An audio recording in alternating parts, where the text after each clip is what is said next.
sees him out of the corner of his eye and just tees off, just punches him. Just a knockout punch. One punch. So the boom. guy's running onto the court. This guy sees him running. He's already on the court as a player. Right. He's just running from like one end of the court to mid-court where this kind of tiny little scrum is, or little melee. And, Kermit Washington just one punch, boom. And let me tell you what this one punch did. Okay. Broken jaw, fractured skull, broken nose, and spinal fluid leakage for Rudy Tomjanovich. One punch, man. Did he hit the floor? Oh, he hit the floor, too. I'm sure that had something to do with it. But, when you see this punch, you're like, holy cow. So. All right. Wait. I got it right here. YouTube. Oh, you want? Go ahead. Watch it. Watch the video while I'm giving the. Keep going. Okay. So this is one of the cases as you watch. To me, right. So ultimately, what happened was Kermit Washington was suspended for 60 days without pay. Okay. He was fined 60 days without 60 days without pay. He was fined $10,000. Which I did it. Everyone's wondering if you convert that to today's inflation. It'd be like a $50,000 fine. 60 days without pay has got to be. And I'm not sure, but he did. I'm sure he lost that pay. No criminal charges were sought in that case. This is one of those ones. Did you watch a video? Yeah. This is one of those ones. I think if that happened today in 2022, and this injuries that I just read, those serious injuries, right? There was people that thought he could die. Yeah. He was in the hospital for a while. If that happens today with social media and Twitter and Facebook and 10 million views, I almost think he would be charged today. I really do. What do you think?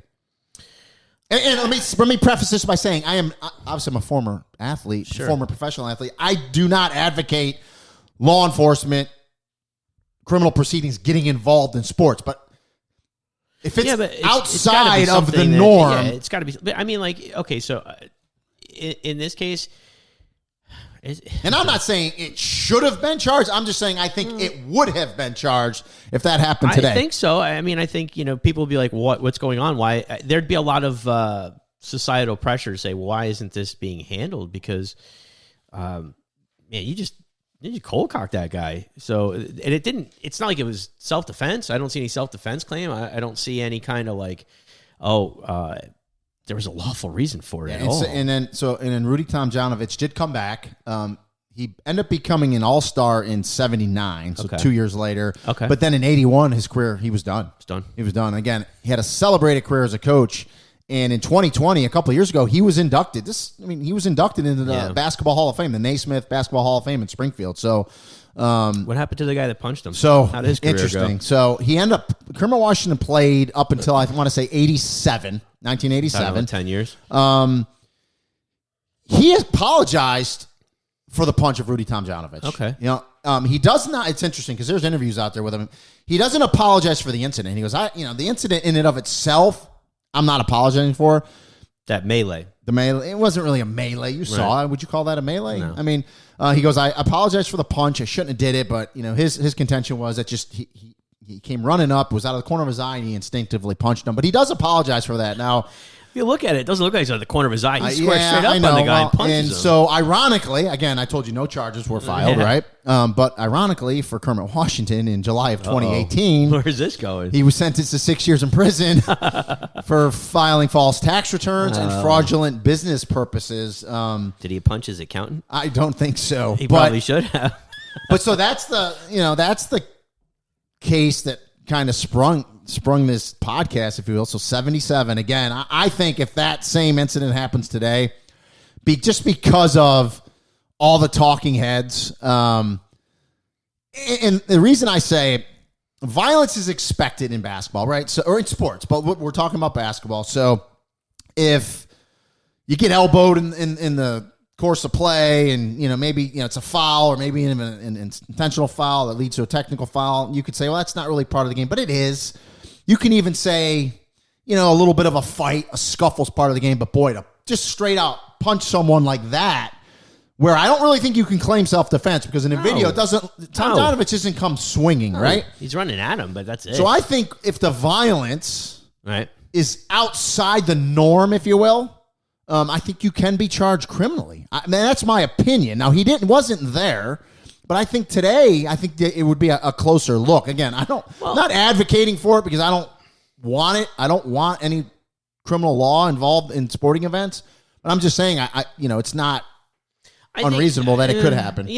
I think you have we talked about victim cooperation. If the victim, well, yeah, that's another thing too. But in a case like this, where the guy's almost lying in a hospital bed, that's a little bit different. But if you have a fight and the victim doesn't want to press charges or whatever, then that's kind of going to be the way it is. And I'm sure that. Well, I would agree with that. So you got to talk about retaliation too. It's if the criminal justice system did get involved, I think that's first and foremost. You'd go to Rudy Tomjanovich, and if he says, "I don't want to press charges," then you're done. Yeah. So I do agree with that. I don't think it ever even got to that. I mean, you look at baseball. You get these pitchers and these batters, and it's like you hurl like an object that somebody's headed 90-something miles an hour. That's kind of like attempted murder, really.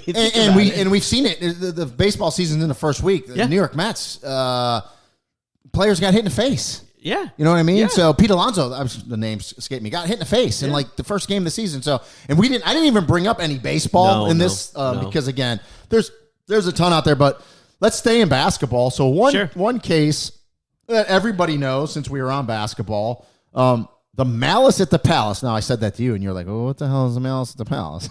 Sounds good. November 19th, 2004, for those that remember or don't. The Palace in Auburn Hills is where Detroit played. Detroit Pistons. I knew that. They're the Pistons. They were playing the Indiana Pacers. So it was late in the game, like 45 seconds left. Pistons center Ben Wallace, big strong center. You don't want to tangle with Ben Wallace. Goes up for a shot, layup. He's fouled from behind from Ron Artest, who was a forward for, I've heard that name before. Changed his name to Meta. That's right. That's that guy. Yeah. Meta World Peace. Meta World Peace. Yeah. He's changed it a couple times, but Ron Artest fouls Ben Wallace late in the game from behind. And I think the Pacers were up. I mean, they won the game by like 15 points. So the Pacers were up. But Ron Artest for the Pacers fouls Ben Wallace from behind. A fight breaks out. Okay. So I think the bench is clear. People remember. So that's not really where the malice at the Palace happened yet. So the referees are trying to sort stuff out. And, of course, I'm perusing it. Obviously, this is another one where you can go watch a video. You can read articles. There's been stories and documentaries about it. Ron Artest is basically laying on the scorer's table, okay? Okay. And they're trying to figure out who's getting ejected, who's doing this, who's doing that. He's lying on the table because he got it. A fan, right? I don't think you don't remember this. A fan flips a cup, throws a cup from the stands at Artest. I don't know if it was beer. I think it was beer. And he flips it, and it hits Artest, right? Oops. He loses his you-know-what. You could say it. Shit. There you go. Charges into the fans, into the stadium, right? Here's a funny thing. He grabs the wrong fan. He doesn't get the guy. He throws the cup at him. You Googling this one too? Yeah, I'm gonna. So he grabs the wrong fan. A melee starts with the fans, and all hell breaks out. And at the end of the day, the NBA suspended 9 players, including Artest and Wallace. 146 total games were lost by players being suspended at a total of $11 million in salary. Because if you get suspended from a game, you're not getting paid. Right. At the end of the investigation, 5 players, so here we go. 5 players were charged with assault. This is in Michigan. Okay. And they all basically pled no contest and were sentenced to a year of probation and community service. There was also 5 fans that faced assault charges and were banned from attending Piston home games for life. And the fight also led to very heightened and increased security between NBA. So that's kind of it in a nutshell. Again, you can research it. You can watch a video like what Brian's doing right now, not paying attention to me. I'm listening to you. So here's a case where criminal charges were brought against players. Right. But here's the difference. It bled out into the fans, into the public. That's a big difference. You cannot have anything bleed out into the public because you have to stop that immediately. You have to charge. And that goes for when you have these yahoos run on the football field during a game or run on the basketball court. it's not enough just to throw them out of the arena. You have to charge them criminally you want to because you have to discourage that behavior. Yeah. Same thing. You have to discourage players from going into the stands and vice versa. You can't have you can't have Brian's facial. There's some blows being. Oh yeah, it was the Malice at the Palace. Well, like, let's pick a fight with that 6'2" guy. That looks like a good time. No, there's some dudes down there you don't want to. And so you look at the players again. 5 were charged, right?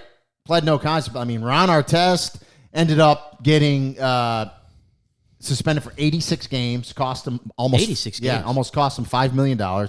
Steven Jackson's from the Pacers, 30 games, cost him almost $2 million. Jermaine O'Neal from the Pacers, 15 games. Was there any $4 million? Ben Wallace got 6 games. Anthony Johnson, 5 games. Reggie Miller got a game. Cost Reggie Miller 6. Reggie Miller was making $61,000 a game. $61,000 a game. Yeah, Chauncey Billups from the Pistons got a game. He was making $60,000 a game. Derek Coleman, old Syracuse Orangeman, got a game. He was making $50,000 a game. Eldon Campbell, a Pistons player, 1 game, $50,000. So there you go. So a lot of suspensions, a lot of fines, a lot of salary loss, and then you have the legal charges. Did you find anything about civil lawsuits? I didn't. I didn't really get into that because you can always sue people for everything. I mean, I don't know. I'm not a sue kind of person, but I mean, if I got smacked in the face by one of those guys, I'd probably be walking out going, "I'm gonna." That was my lottery ticket right there. Yeah, and again, if we miss anything on these pods that. Especially if it's egregious, let us know because I'm. But you know what I'm saying, right? Not the world's best researcher. Yeah, no, I do. No, I didn't really look into it, reference this because I was more like the extracurricular violence. Criminal, does it lead to criminal acts? So that was one I think people remember, and if they don't, and you're listening to this podcast, they're gonna go listen to it. So. Look it up. What was the one I gave you a little homework because you actually brought it up. So what'd you come up with? Assignment, and I kind of glommed over it. The Mike Tyson, the what was it called? The bite fight? The biting of the ear? Yeah. The bite fight. So is that what they called it? The bite fight, really? Something like that. I thought I saw that. Hold on, let me pull up my research here. Well, his ear was gone, or half his ear. Yeah. Let's see. Post-fight. Okay, so obviously you go to Wikipedia because that's where everything is, but it looks like they referred to it as the bite fight. Yes, in 1997. So I guess there was some bad blood between Holyfield and Mike Tyson. There was a fight about 6-7 months before that, and Tyson was upset with Holyfield because he kept on. I guess during the course of the fight, he kept headbutting him. So Tyson thought it was kind of a dirty thing. The referee let it go, said it was unintentional, and Tyson wound up losing that fight, if I remember right. And so there was a rematch, and there was a lot of complaining from Tyson's people about the choice of referee because it was the same referee from the first fight, so they got him removed, and I guess they got this other guy, Ella referee, put in. And crazy enough, you see this fight where the bite actually takes place. Tyson's not doing too well. I think there's some more headbutting going on with Holyfield, and they're saying no, it's unintentional. And at some point in the match, Tyson just gets, they get into like a clench almost, and Tyson bites him on the ear. And if you watch, you see Holyfield like jumping up and down. He spits the ear out on the canvas. It's like what I know you probably just said it. When was it? 1997. So 97. Yeah, June 28th, 1997. I was a rookie with the Buffalo Bills in 97. See that? Where was that Go fight? Go back to that. Where was that It was fight? Vegas. It was Vegas. It was in Vegas. Yeah, Everything's in Vegas. So they actually Did they call the fight? I don't remember. No, they let the fight go. If I'm looking at it, they let the fight go, and the referee docked him 2 points, I guess, because not just one. We're going to give you 2 for biting an ear, half an ear off. The fight doctor said no, he could still fight. It's almost like that Monty Python skit. I could still fight. I mean, you don't have any arms. Well, it's okay. So they allow the fight to go on, and sure enough, Tyson being Tyson, in the next round, I guess bites him on the other ear. Doesn't bite any piece off, but he bites him on the other ear.